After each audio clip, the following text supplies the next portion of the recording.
Kurban sebagai ekspresi cinta kaum beriman. Bulan Dzulhijjah merupakan momen untuk mengungkapkan cinta lewat satu pengorbanan. Sesungguhnya cinta itu butuh pembuktian. Oleh karena itu Allah sering menguji hambanya baik dengan musibah, perintah maupun larangan, termasuk memberikan perintah mengorbankan apa yang dicintai manusia. Sebagai contoh, bagaimana kecintaan Nabi Ibrahim alaihissalam kepada Allah diuji dengan perintah mengorbankan Ismail, putra yang sangat dicintainya. Padahal telah sekian lama ia mendambakan seorang anak, tetapi tatkala ia mendapatkannya, ia diperintahkan untuk menyembelihnya. Disinilah kadar cinta diuji. Ujian itu membuktikan kemurnian cinta Nabi Ibrahim alaihissalam kepada Allah, melebihi kecintaannya kepada yang lain. Nabiullah Ibrahim alaihissalam melaksanakan perintah yang berat tersebut, oleh karenanya beliau disebut Khalilullah, kekasih Allah. Peristiwa ini diabadikan Allah dalam Quran Surat As-Saffat ayat 102-106. Maka tatkala anak itu sampai pada umur sanggup berusaha bersama-sama Ibrahim, Ibrahim berkata, "Hai anakku, sesungguhnya aku melihat dalam mimpi bahwa aku menyembelihmu, maka fikirkanlah apa pendapatmu." Ia menjawab, "Hai bapakku, kerjakanlah apa yang diperintahkan kepadamu. Insya Allah kamu akan mendapatiku termasuk orang-orang yang sabar." Tatkala keduanya telah berserah diri dan Ibrahim membaringkan anaknya atas pelipisnya, nyatalah kesabaran keduanya. Nabi Ibrahim alaihissalam melaksanakan perintah Allah lewat mimpi itu tanpa keraguan.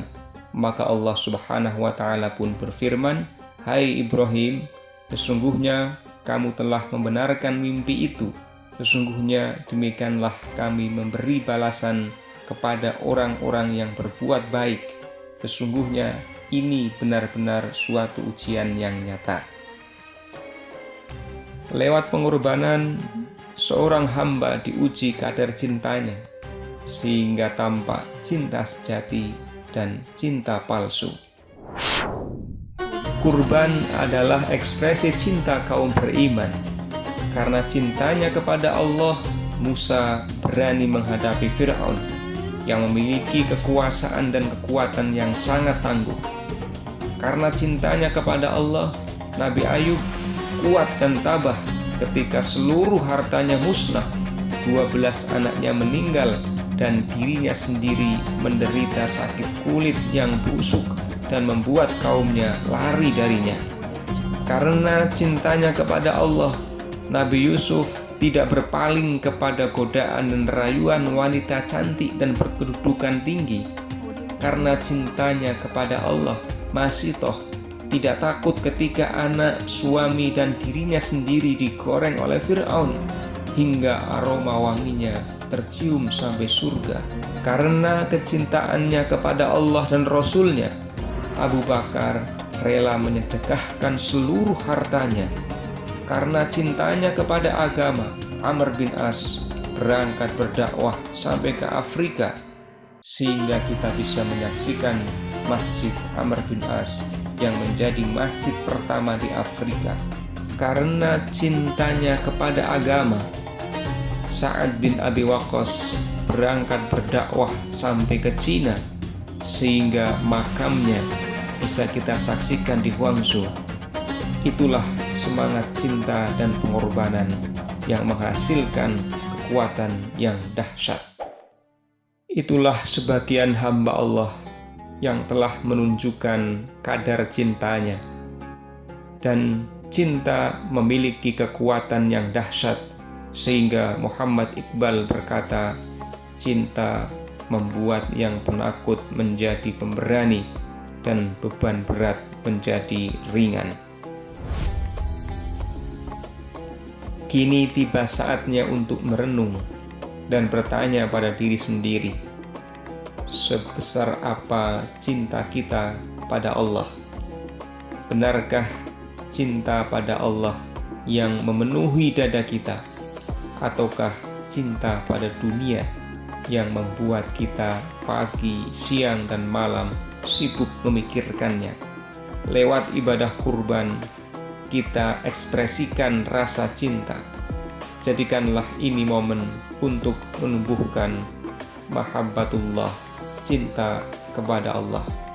Rasulullah Shallallahu Alaihi Wasallam bersabda, tidaklah anak Adam melakukan suatu amalan pada hari nahar Idul Adha yang lebih dicintai oleh Allah melebihi mengalirkan darah kurban, maka hendaklah merasa senang karenanya. Hadis riwayat Tirmidzi. Sebaliknya, orang yang kikir adalah makhluk yang paling jauh dari Allah, terlebih jika ia sebenarnya orang yang kaya.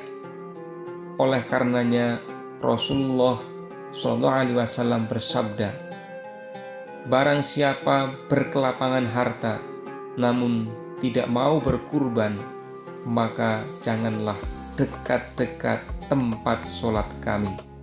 Imam Ali radhiyallahu anhu mengatakan dalam kalimat yang indah, apabila seorang mati, manusia sekitarnya akan bertanya, apa yang ia tinggalkan? Tetapi para malaikat akan bertanya, apa yang ia bawa? Demi Allah, keluarkanlah sebagian harta kalian, kelak akan menjadi bekal bagi kalian. Jangan ditinggalkan seluruhnya, kelak akan menjadi beban bagi kalian. Selanjutnya kita mohon kepada Allah, sebagaimana Nabi Daud alaihissalam berdoa, ya Allah, sesungguhnya aku memohon cintamu, cinta orang-orang yang mencintaimu, dan amal yang dapat mengantarkan cinta kepadamu. Ya Allah, jadikan cintamu lebih aku cintai dari diriku sendiri, keluargaku, dan air yang dingin. Hadis riwayat Tirmidzi.